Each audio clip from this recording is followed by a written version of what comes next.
অতীব দুঃখের সাথে জানাইতেছি যে গত 22/11/2025 খ্রিস্টাব্দ তারিখে আমার আদরের মানে আমির সাহেবের মেয়ের চতুর্থ কন্যা মিসেস আমিনা আক্তার রত্নাকে তার শ্বশুরবাড়ি তথা মোহাম্মদ ফারাজুল ইসলাম হচ্ছে এই মেয়ের শ্বশুর গং কর্তৃক তার স্বামী রবিউল ইসলাম সহ বালিশ চাপা দিয়ে নৃশংসভাবে হত্যাকাণ্ড চালায়।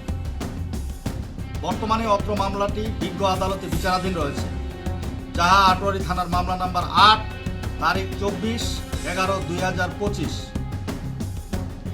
ধারা নারী শিশু নির্যাতন দমন আইন 2000 সালের 11-ক/30।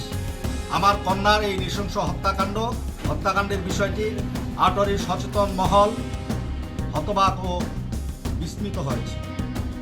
কিন্তু দুঃখজনক বিষয় হলো আসামিগণ দুর্দান্ত প্রভাবশালী হওয়ায় উক্ত ঘটনাকে আত্মহত্যার প্রবণতা সহ বিভিন্ন দিকে ধাবিত করার ষড়যন্ত্রে অব্যাহত রেখেছে। আসামিগণ এখনো ধৃত হয়নি, তারা প্রকাশ্যে ঘুরে বেড়াচ্ছে। বিধায় আমি পিতা হয়ে, দ্যাট মিনস আমির উদ্দিন সাহেবের পক্ষে কিন্তু আমি কথা বলতেছি, আমি পিতা হয়ে অত্র মামলাটির সুষ্ঠু ও নিরপেক্ষ তদন্ত সহ মামলার আসামিগণকে ধৃত করিয়া আইনের সর্বোচ্চ শাস্তি মৃত্যুদণ্ড কামনা করছি। উক্ত ঘটনা যেন আসামিগণ অন্য খাতে প্রবাহিত করতে না পারে, সেই জন্য আমার এই সংবাদ সম্মেলন।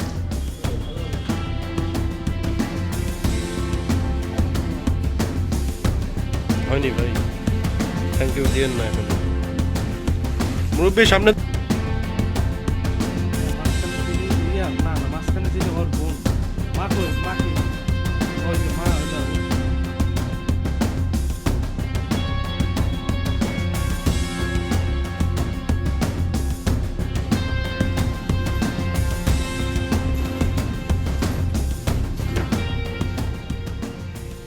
শোন